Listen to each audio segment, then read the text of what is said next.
अच्छा बच्चों, आज हम नेक्स्ट C3 टेस्ट की रिटर्निंग करेंगे, डिस्कशन करेंगे। इसमें आपने आंसर की मुझे सेंड की हुई है, तो आपने कंपेयर करके देख लेना आपके कितने नंबर बनते हैं। तो MCQs 1 पे चलते हैं। Potential required to remove an electron from atom is, ये आयोनाइजेशन पोटेंशियल है। क्रिटिकल पोटेंशियल तो हमने पढ़ा नहीं इस बुक में। आयोनाइजेशन पोटेंशियल वो पोटेंशियल है जो इलेक्ट्रॉन को रिमूव कर देता है एटम से।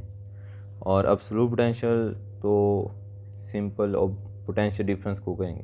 एक्साइटेशन पोटेंशियल जो इलेक्ट्रॉन को एक्साइट करता है। एक्साइट करने से क्या होता है, एटम अगर एक्साइट हो रहा है न्यूक्लियस से, ठीक है, ये मैं कहता हूँ यहाँ पे था, ये एक्साइट हुआ और ये डी एक्साइट हो जाता है। लेकिन आयोनाइजेशन पोटेंशियल से क्या होगा, इलेक्ट्रॉन एटम से रिमूव हो जाता है, बाहर हो जाता है एटम से। नेक्स्ट MCQs देखते हैं। For an atom delta x is given as 5×10⁻11 metre the electron to remove inside the nucleus then its vibration speed. अच्छा देखें, अगर हमने ये पढ़ा था uncertainty with in an atom, ये न्यूक्लियस है। अगर इलेक्ट्रॉन को न्यूक्लियस के अंदर सपोज कर दिया जाए, इसकी स्पीड आ जाती है 7.3 +10 मीटर पर सेकेंड।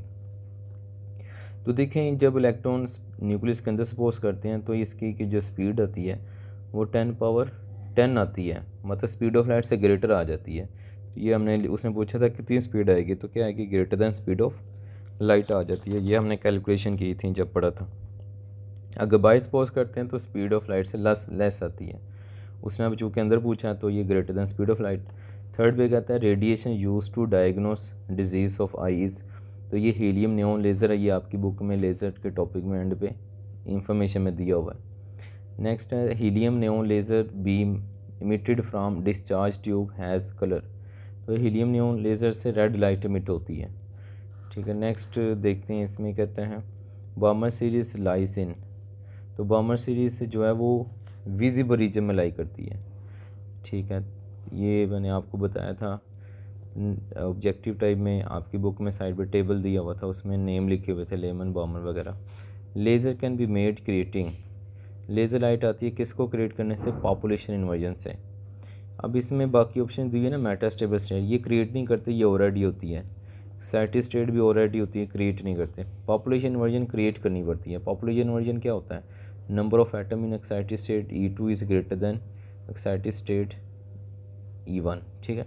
नेक्स्ट 7 में देखते हैं photons emitted in inner shell transition are, तो इनर शेल ट्रांजिशन से जो फोटोन मिट होते हैं उसको करेक्टरिस्टिक एक्सरे कहते हैं, ठीक है। तो एनर्जेटिक एक्सरे तो होती ही है, लेकिन करेक्टरिस्टिक प्रॉपर्टी के बेस पे कहते हैं।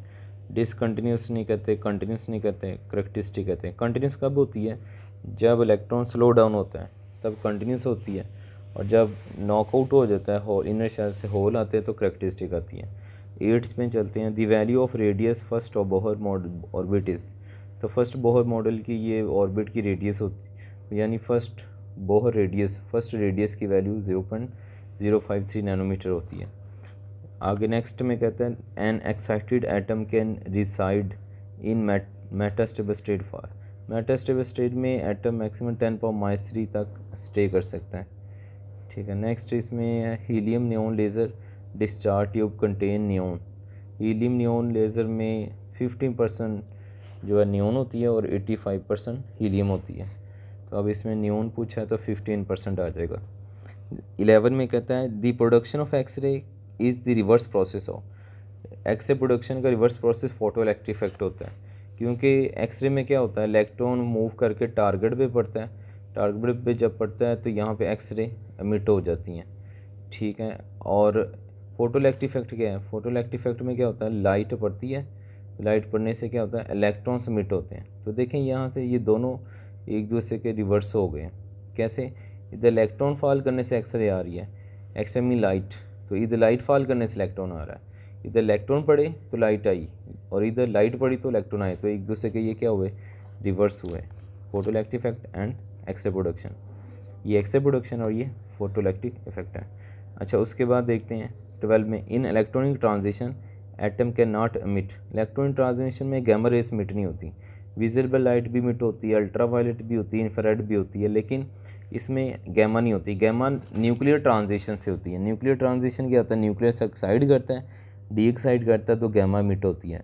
लेकिन इलेक्ट्रॉनिक ट्रांजिशन में इलेक्ट्रॉन ऑक्साइड डी एक्साइड करता है तो अल्ट्रा, इंफ्रा और विजिबल आती है, लेकिन गैमा नहीं आती इलेक्ट्रॉनिक में। इलेक्ट्रॉनिक ट्रांसमिशन में इलेक्ट्रॉन ऑक्साइड कर रहा होता है और डी एक्साइड करता है, और न्यूक्लियर ट्रांजिशन में न्यूक्लियस भी एक्साइड करता है। न्यूक्लियर एक्साइड करेगा तो गैमा आएगी, इलेक्ट्रॉन ट्रांजिशन करेगा तो क्या होता है, ये तीनों आएंगी, इंफ्रारेड, अल्ट्रावायलेट और विजिबल। 13 में कहता है radius of the first Bohr orbit in the atom is, ये रिपीट हुई है एमसीक्यूज, ये भी हमने देखा। फर्स्ट बोहर मॉडल का रेडियस ये होता है, मतलब फर्स्ट ऑर्बिट का ये रेडियस की वैल्यू है। नैनो है, नैनो इधर इसका मतलब होता है नैनो फॉर 10⁻⁹ होता है। आगे कहता है 14 में the production of X ray can be regarded as the inverse of, तो ये फिर रिपीट हुई है। एक्सरे प्रोडक्शन का जो रिवर्स है वो फोटोइलेक्ट्रिक इफेक्ट होता है। नेक्स्ट कहता है energy of the ground, energy of electron in ground state of hydrogen atom is -13.6 electron volt and then its energy in fourth orbit is. चूँकि ये एनर्जी का फॉर्मूला होता है -13.6 electron volt divided by n²। अब चूँकि उसने fourth में पूछा, n की जगह 2 लगाएं, 2 का स्क्वायर 4 हो जाएगा, तो डिवाइड करेंगे तो हमारे पास फोर्थ ऑर्बिट में जो एनर्जी आ जाएगी वो -0.85 इलेक्ट्रॉन वोल्ट आ जाएगी।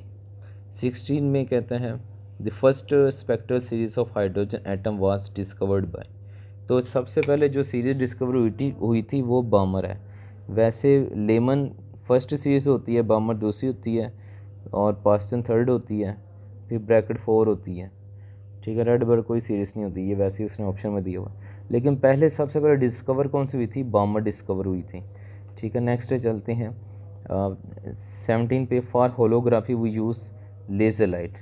होलोग्राफी 3D इमेज प्रोड्यूस करने के लिए लेज़र लाइट यूज़ करते हैं। 18 में आ जाए the radius of 10th orbit in hydrogen atom is, तो 10th ऑर्बिट में यही फॉर्मूला है हमारे पास, इसमें n की जगह पे लगा दे 10 का स्क्वायर 100 डिवाइड करेंगे तो हमारे पास ये आ जाएगा 5.3 नैनोमीटर आ जाएगा, ठीक है। ये हमने डिस्कशन कर ली पहले C3 की। अब डिस्कशन करने लगे हैं C4 टेस्ट की। तो C4 टेस्ट 19 चैप्टर का आपने दिया, ठीक है। इसमें कहता है the Compton shift in the wavelength will be maximum when angle of scattering is, तो स्कैटरिंग एंगल ये हमने फार्मूला लगाया, ठीक है। इस फार्मूले में एंगल कितना लगा दे 180, cos 180 -1 होता है, -2 +1 हो जाएगा, तो 1 + 1 2 आ जाएगा, मतलब मैक्सिमम आ जाएगी। तो 180 एंगल पे मैक्सिमम आता है क्योंकि 2 आ जाता है, डबल हो जाती है। Photo cell operate because of photoelectric effect, photoelectric effect की बेस पे काम करते हैं, तो ये C ऑप्शन आ जाएगी। थर्ड में कहता है platinum wire becomes yellow at temperature of, platinum wire 1300 पे येलो हो जाती है।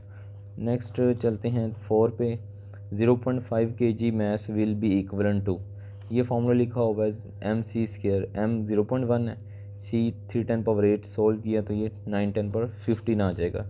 फिफ्थ में कहता है when electron and positron are annihilate the number of photons are emitted, तो ये 2 आते हैं। इलेक्ट्रॉन को जब पॉजिट्रॉन को मिलाते हैं तो ये हमारे पास 2 फोटोन आते हैं, ये हमारी बुक में इक्वेशन भी लिखी हुई है।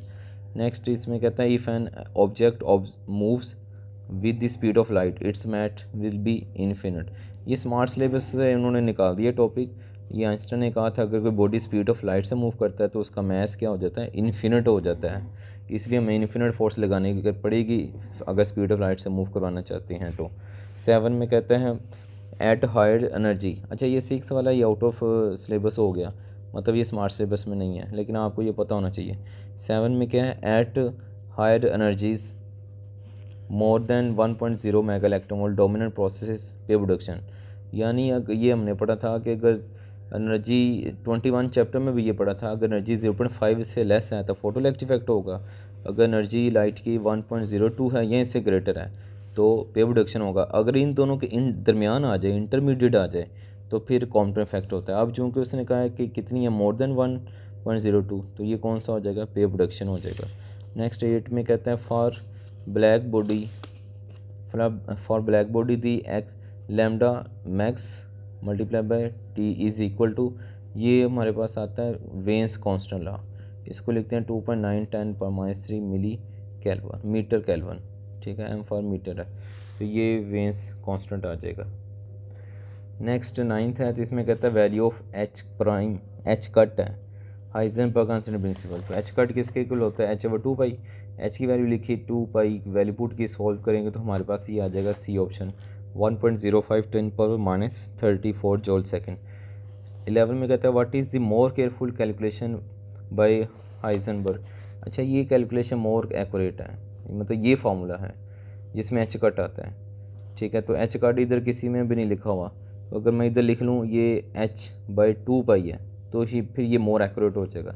इधर भी अगर मैं 2 पाई लिख दूँ तो ये क्या हो जाएगा, मोर एक्यूरेट। तो अब इसमें एच कट लिखा हो या h/2 पाई लिखा हो वो मोर एक्यूरेट है, तो मैंने दोनों को करेक्ट कर दिया क्योंकि दोनों में क्या आना है, 2 पाई डिवाइडेड होगा तो फिर ये दोनों एक्यूरेट हो जाएंगे, ठीक है। अगर ना वैसे हमारे पास इक्वेशन ये होती है delta P delta X equal to H, इसको मोर एक्यूरेट करने के लिए फिर दूसरी इक्वेशन होती है delta E delta T equal to H. इनको मोर एक्यूरेट करने के लिए दोनों को किस पे डिवाइड करेंगे, 2 पाई पे, तो ये दोनों ही क्या हो जाएंगे, मोर एक्यूरेट। तो अभी इस ऑप्शन के मुताबिक फिर दोनों पे 2 पाई लगाएंगे तो फिर दोनों की ऑप्शन बोथ आ जाएगी, ए एंड बी बोथ होगी जब दोनों का 2 पाई होगा। तो अब ऑप्शन में राइट आंसर नहीं था तो मैंने 2 पाई लगा दिया ताकि जब 2 पाई लगाएंगे तो ये दोनों मोर एक्यूरेट आंसर हो जाएंगे। अच्छा, उसके बाद 12 में कहता है चार्ज ऑन फोटोन। फोटोन पे कोई चार्ज नहीं होता क्योंकि फोटोन एनर्जी पैकेट है, लाइट है, लाइट पे कोई चार्ज नहीं होता। रेस्ट मैस ऑफ फोटोन, यानी फोटोन का मैस पूछ रहा है, तो फोटोन का मैस क्या होता है, ज़ीरो होता है क्योंकि ये एनर्जी है, एनर्जी का कोई मैस नहीं है। The mass the number of electrons emitted depends upon, तो जो इलेक्ट्रॉन मिट होते हैं वो किस पे डिपेंड करते हैं, इंटेंसिटी ऑफ लाइट पे डिपेंड करते हैं। ये एक बात आपको बताई थी फोटो इलेक्ट्रिक इफेक्ट में कि जब इलेक्ट्रॉन मिट होते हैं, में इलेक्ट्रॉन ने मिट होना है या नहीं होना, ये थ्रेशोल्ड फ्रिक्वेंसी बताती है। थ्रेशोल्ड फ्रिक्वेंसी क्या होती है, वो कम से कम एनर्जी जो बताती है इलेक्ट्रॉन उस फ्रिक्वेंसी पे इमिट होंगे। तो इलेक्ट्रॉन ने मिट होना है या नहीं होना, ये थ्रेशोल्ड फ्रिक्वेंसी बता रही है। और जब इलेक्ट्रॉन मिट हो जाते हैं तो मिट होने के बाद कितने ज़्यादा मिट होंगे, ये किसने बताना है, photons. Number of electrons directly proportional to number of photons, और नंबर ऑफ फोटॉन को ही क्या कहते हैं, इंटेंसिटी कहते हैं। अगर मैं कहता हूँ इंटेंसिटी ज़्यादा है, ग्रेटर आ रही है इंटेंसिटी, तो नंबर ऑफ फोटोन ग्रेटर होंगे, इसमें नंबर ऑफ फोटोन ग्रेटर होंगे तो इलेक्ट्रॉन भी ग्रेटर आएंगे। तो इलेक्ट्रॉन का ज़्यादा मिट होना या कम होना ये इंटेंसिटी बताएगी, इलेक्ट्रॉन का मिट होना या नहीं मिट होना ये फ्रिक्वेंसी बताएगी। अब चूंकि उसने पूछा है कि नंबर ऑफ इलेक्ट्रॉन, तो नंबर ऑफ इलेक्ट्रॉन तो फोटॉन्स बताएंगे यानी इंटेंसिटी बताएगी, ठीक है। उसके बाद 15 में चलते हैं, in photo electric effect if we increase the frequency of incident light then dash of the electrons increase. तो फ्रिक्वेंसी जो है ना ये डिपेंड करती है, एनर्जी जो है इसकी ये डिपेंड करती है फ्रिक्वेंसी पे, HF, ठीक है। अगर फ्रिक्वेंसी बढ़ेगी तो फोटो इलेक्ट्रॉन जो मिट हो रहे हैं उनकी काइनेटिक एनर्जी बढ़ती है। आगे कहता है in relation lambda max into T constant is equal to constant, this constant is known as, इसको वेन्स कॉन्स्टेंट कहते हैं। नेक्स्ट हम देखेंगे 17, इसमें कहता है in order to increase the kinetic energy of ejected photons there should be an increase in frequency. ये वही MCQ है कि अगर फ्रिक्वेंसी बढ़ाएंगे तो जो इलेक्ट्रॉन्स फ्रिक्वेंसी बढ़ाएंगे तो इलेक्ट्रॉन जो मिट होंगे उनकी काइनेटिक एनर्जी बढ़ जाएगी। तो फ्रिक्वेंसी बढ़ाने से जो इलेक्ट्रॉन मिट होंगे उनकी काइनेटिक एनर्जी बढ़ेगी। 18 में कहता है when platinum wire is heated it changes to cherry red at temperature. तो ये 500 पे चेरी रेड में आ जाती है। पहले ही ये MCQ इसी तरह की थी जिसमें 1300 क्या था, येलो था, और अब 1500 पे चेरी रेड आ रहा है। The momentum of moving photon is, तो ये मूविंग फोटॉन, जब फोटॉन मूव कर रहे थे तो इसका मोमेंटम का फॉर्मूला हमने पढ़ा हुआ है। फॉर्मूला इसका होता है P is equal to H/λ होता है। 20 में कहता है kinetic energy is equal to HF minus HF nought is known as, इधर F nought for threshold frequency, और ये हमने कौन फोटो इलेक्ट्रिक इफेक्ट में बनाई थी, आइंस्टाइन ने ये ड्राइव की थी, तो इसका नाम है फोटो इलेक्ट्रिक इक्वेशन।